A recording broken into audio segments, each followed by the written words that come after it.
Hello students, আশা করি তোমরা সবাই ভালো আছো, সুস্থ আছো। তোমাদের মধ্যে অনেকেই জিএনএম এবং এএনএম এর এক্সাম দেবে এবং তোমরা জিএনএম এবং এএনএম এর এক্সামের ফর্ম ফিল আপ কবে থেকে স্টার্ট হতে পারে বা কি ধরনের কি প্যাটার্ন 2022-এ এসেছে সেগুলো জানতে চাইছো।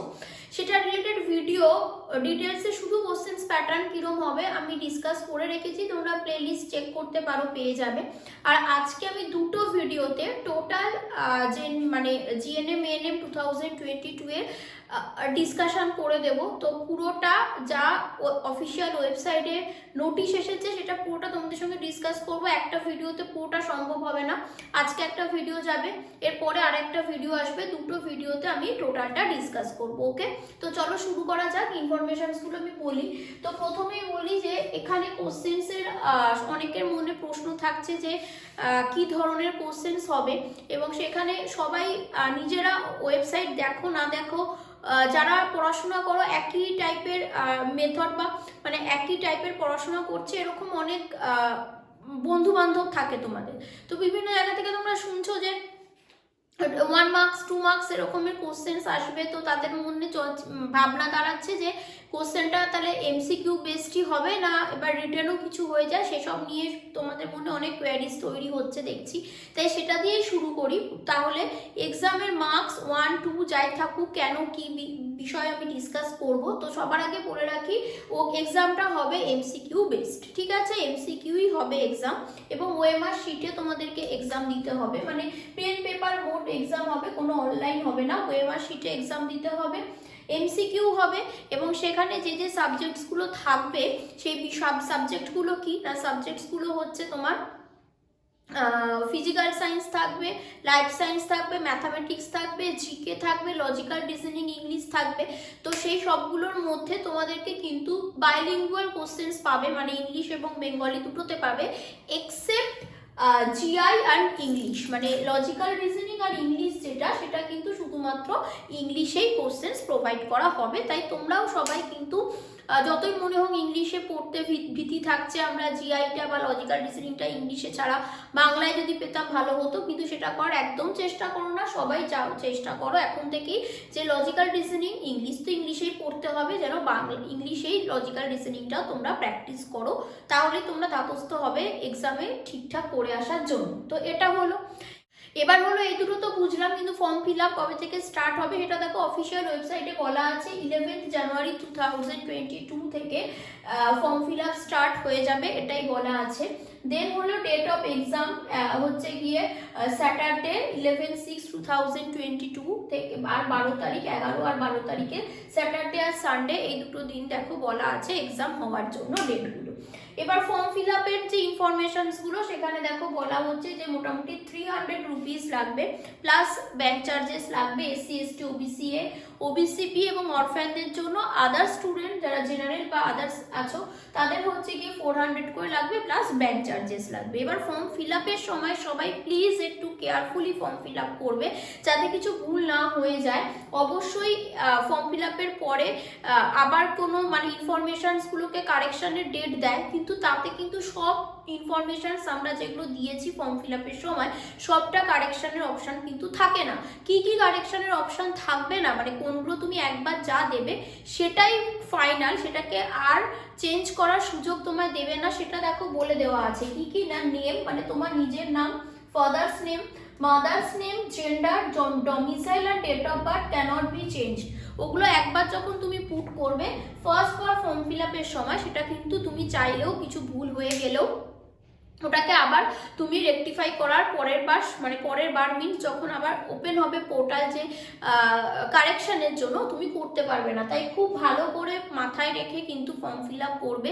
একটু কিছু ভুল হয়ে গেলেও তখন মাইন্ড এমন সেট আপ চেঞ্জ হয়ে যায় যে ঠিক হবে কি না বা কি করব, তো তাতে পড়াশোনার দিক থেকে সমস্যা এসে যায়, ফোকাস করতে প্রবলেম হয়। তো তাই যেদিন ফর্ম ফিল আপ করবে খুব ভালো করে মাথা ঠান্ডা রেখে ফর্ম ফিল আপ করে নেবে, যে ওটা নিয়ে যেন পরে আবার না চিন্তা করতে বসতে হয়। হলো।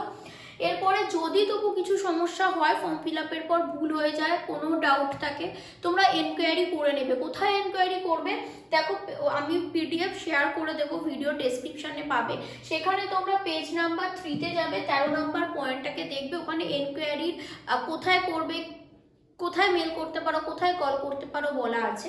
তো সেখানে তোমরা কন্ট্যাক্ট করে নিয়ে কোনো রকম ফর্ম ফিল আপের গন্ডগোল হলে থাকলে সেটা দিয়ে কি করতে পারো এরপর তোমরা সাজেশন নিয়ে নিতে পারো। এটা হয়ে গেল। দেন হচ্ছে এবার আমরা বুঝলাম, ফর্ম ফিল আপ করে নিলাম, আমাকে তো কোশ্চেন্সটা কি আসবে সেটা জানতে হবে, না তো আমি এক্সামটা দেবো কি করে। তো সেই জন্য চলো দেখে নিই যে প্যাটার্ন অফ কোশ্চেন্স কি হবে। আমি এর আগেও বলেছি, আবারও বলে দিচ্ছি যে 1.5 ঘন্টার এক্সাম হবে, ঠিক আছে। দুটো ক্যাটাগরিতে কোশ্চেন পেপারটা ভাগ করা হবে।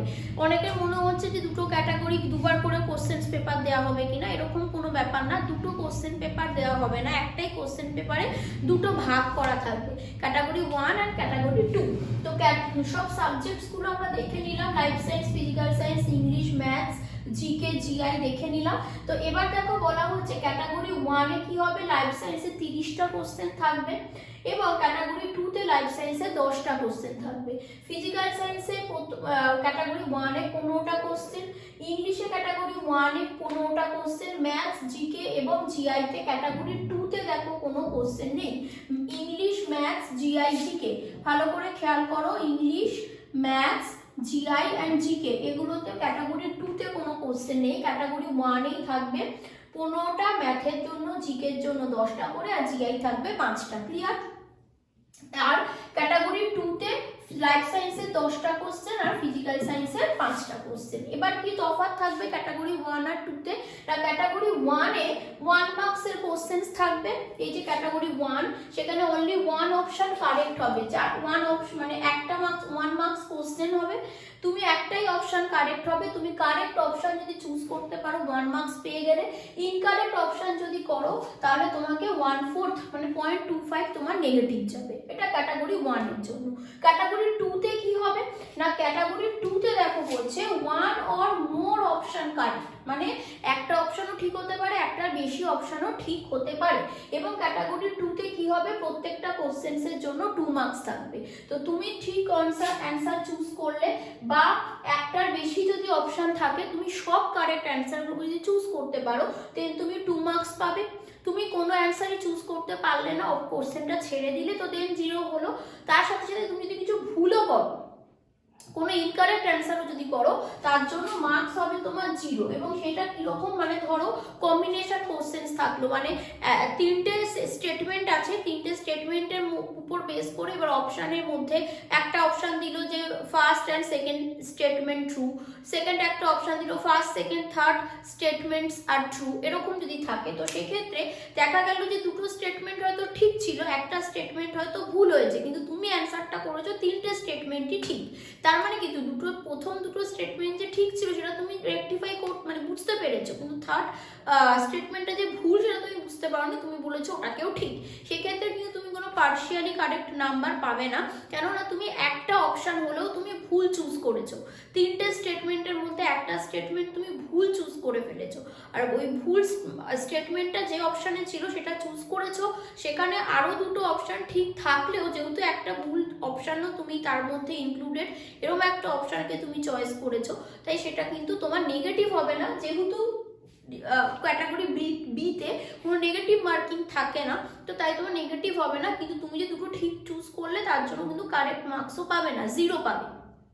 এটা হলো only 1 option correct, only 1 option correct. এরকম কোশ্চেন্সে অনেক সময় 2-3টে স্টেটমেন্ট দিয়ে এবার একটা অপশানই বলা হলো যে ABC কারেক্ট, তারপরে ধরো DA কারেক্ট, এভাবে থাকলো, তখন যেটা তুমি চুজ করছো সেখানে ইনকারেক্ট থাকলে সেটাকে সিলেক্ট করলে পরে তোমাকে নেগেটিভ হচ্ছে না কিন্তু 0 হচ্ছে, কেন এখানে নেগেটিভ মার্কিং ক্যাটাগরি বিতে নেই।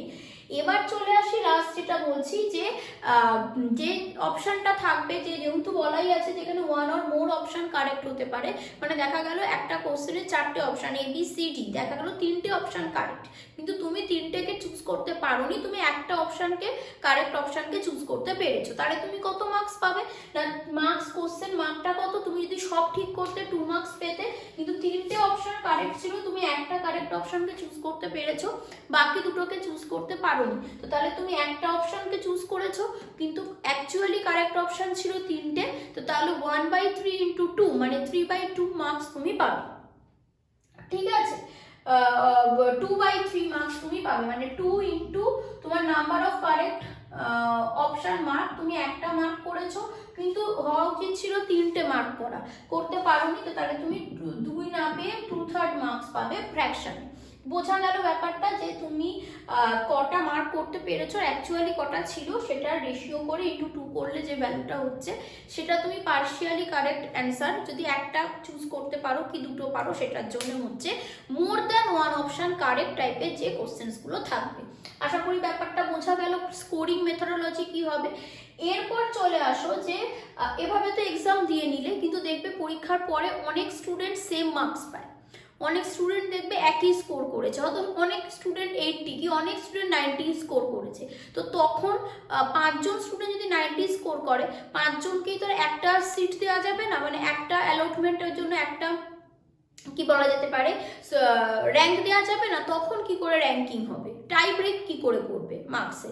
তো সেটার প্রসেসটা দেখো এখানে কি বলা হচ্ছে, যে যখন দেখা গেল যে অনেকগুলো স্টুডেন্ট সেম মার্কস পেয়েছে, তখন এই সেম মার্কসটা অবটেন করার জন্য সব থেকে কম নেগেটিভকে করেছে দেখা হবে, তাকে সুযোগ দিল, তাকে আগে রাখলো, প্রায়োরিটি দিল। দেন সব থেকে বেশি মার্কস লাইফ সায়েন্সে কে পেয়েছে সেটা দেখা হলো, তারপরে দেখা হচ্ছে যে সব থেকে বেশি মার্কস কে ফিজিক্যাল সায়েন্সে পেয়েছে, দেন দেখা হচ্ছে সব থেকে বেশি মার্কস কে ইংলিশে পেয়েছে, দেন ম্যাথস, জিকে, জিআই হয়ে গেল। এভাবেও যদি টাই ব্রেক করতে করতেও কিছুজন থেকে যায়, তখন দেখা হবে লাইফ সায়েন্স ফিজিক্যাল সায়েন্স মিলিয়ে কে বেশি পাচ্ছে, then life science physical science English, then life science physical science English আর ম্যাথস, এভাবে চলতে থাকলো। তারপর জিকে কেও অ্যাড করবে, তারপরে জিআই কেও অ্যাড করবে। এভাবে যখন দেখলো মানে বেশি মার্কসে না পারলো, দেন দেখলো লেস নেগেটিভ কে সব থেকে লাইফ সায়েন্সে করেছে, দেন লাইফ সায়েন্স প্লাস ধরো ফিজিক্যাল সায়েন্স ইংলিশ মিলিয়ে কে সব থেকে নেগেটিভ করেছে, তারপর life science physical science English maths GK, then আরো জিআই কে অ্যাড করলো, করে নেগেটিভিটি কার মধ্যে মার্কসে কম আছে সেই করে করে এলিমিনেশন চলবে। সব কিছু করে যদি কিছুই মানে তাও দেখা যায় কিছু স্টুডেন্ট সব দিক থেকে সিমিলার ভাবেই সেম মার্কস স্কোর করেছে, তখন তাদের ডেট অফ বার্থ বিচার করা হবে, যার ডেট অফ বার্থ বেশি মানে যে এজ বেশি যার, সে প্রায়োরিটি পাবে, যার এজ কম সে সেক্ষেত্রে তার পরের র্যাঙ্কটা গেইন করবে। আশা করি বিষয়টা বোঝা গেছে।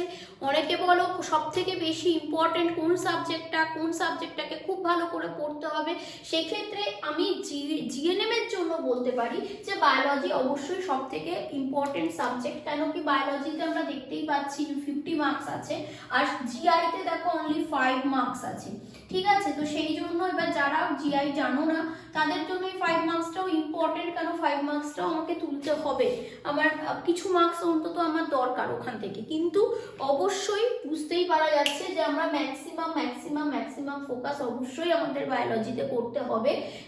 আর তারপরে ফিজিক্যাল সায়েন্স ইংলিশ এগুলোকে দেখো, বায়োলজি ফিজিক্যাল সায়েন্স খুব ভালো গ্রিপে রাখার চেষ্টা করো, দেন এগুলো চেষ্টা করো অন্তত কিছু কিছু মার্কস যেন ওঠে। অনেকেই শুধু ইংলিশ আর লজিক্যাল রিজনিং এগুলো করার পিছনে দৌড়াচ্ছ, ভাবছো বায়োলজি আর ফিজিক্যাল সায়েন্স ক্লাস 9-10 সিলেবাস খুব সহজে হয়ে যাবে বা পেরে যাব, ভালো কথা, হতেই পারে তোমরা পারো, কিন্তু তবু আমার মনে হয় একটু খুব ধ্যান দিয়ে ফোকাস করে ভালো করে একটা চক আউট করে নিয়ে বিষয়টাকে তোমাদের ভাবা উচিত, যে এই জায়গার মার্কসগুলো যেন না কমে যায়। 50 মার্কস ভাবা যাচ্ছে, তো সেটাকে যদি গ্রিপে রাখতে পারো দেন তুমি বাকিটা ধীরে ধীরে কিন্তু বেশ কয়েকটা অ্যান্সার করতে পারবে, ঠিক আছে। তো এইটাই আজকে বলার বিষয় ছিল, যে খুব ভালো করে পড়তে থাকো এবং কোনটাকে নেগলেক্ট করো না। আর সিলেবাস যদি বলা হয় তো তাহলে দেখবে মানে অফিসিয়াল ওয়েবসাইটে যে সিলেবাস বলা আছে সেখানে বলা আছে life science physical science maths, ঠিক আছে। Life science physical science maths এগুলো হচ্ছে তোমার ক্লাস 10th বেসিসে, life science physical science maths class 10th বেসিসে প্র্যাকটিস করতে বলা হচ্ছে। জিকে জিআই ইংলিশ এগুলো 12th স্ট্যান্ডার্ড বলা হচ্ছে। এবার বিষয়টা কিরকম না, যখনই 10th স্ট্যান্ডার্ড বলে তার মানে শুধু ক্লাস 10-এর বইটাকে পড়ে চলে যাব এরকমটা একদম নয়, এটা একটু সবাই মাথায় ঢুকিয়ে নাও, যে maths life science physical science class 10th standard বলেছে মানে আমি শুধু ক্লাস 10-এর বইটা পড়ে চলে যাব তা নয়, আমাকে ক্লাস 9টা 8টা 7টা 6টা পড়তে হবে। সব কনসেপ্ট যেন আমার ক্লাস 10th মানে ক্লাস 5 টু 10th যে কন্টেন্ট আছে, যে নলেজ আছে, সেগুলো তো দরকার।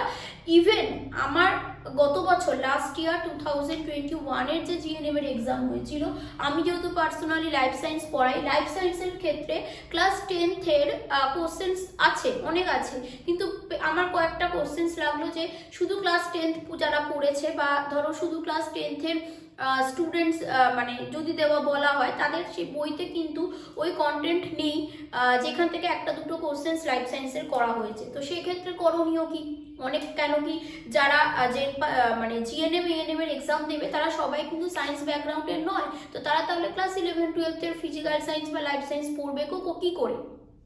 ঠিক একইভাবে জিকে, এখানে যে জিকের কোশ্চেন্স আসছে সেখানে কিন্তু আবার আমার মনে হয় যেটা আর্টসের স্টুডেন্টরা একটু বেনিফিট পাবে, কারণ আর্টসের স্টুডেন্টদের ক্ষেত্রে ওরা হিস্ট্রি, জিওগ্রাফি এগুলো খুব বেশি পড়ে, যেটা সায়েন্সের স্টুডেন্টসদের মানে ক্লাস 10th এর পরেই বাদ চলে যায়।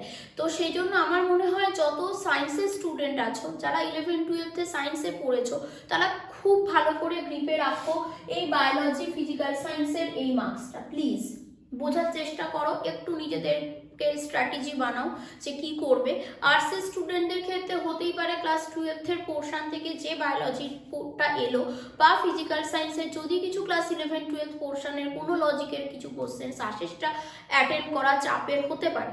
তো সব কোশ্চেন্স এরকম আসবে না, তোমরা যারা আর্টসের স্টুডেন্ট দেখছো ভয় পাওয়ার কিছু নেই, সব কোশ্চেন্স এরকম আসবে না, একটা কি দুটো সেটাকে আমরা অ্যাভয়েড করতে পারি। সেরকম তোমরা জিকে থেকে সেই হিস্ট্রি, জিওগ্রাফি রিলেটেড কিছু কোশ্চেন্স যদি আসে সেটাখান থেকে সেই মার্কসটাকে স্কোর করে নেওয়ার চেষ্টা অবশ্যই তোমাদের করতে হবে। ঠিক সেরকমই আমার বলার যে সায়েন্সের যত স্টুডেন্ট আছো, যারা জিএনএম এএনএম দেবে, তারা প্লিজ বায়োলজি, ফিজিক্যাল সায়েন্স, ম্যাথসও তোমাদের পারা উচিত, সেগুলোকে খুব ভালো করে ফোকাস করো যাতে ওখান থেকে ম্যাক্সিমাম মার্কস তোমরা স্কোর করে নিতে পারো। ব্যাস এটুকুই বলার ছিল। তো সবাইকে all the best, thank you.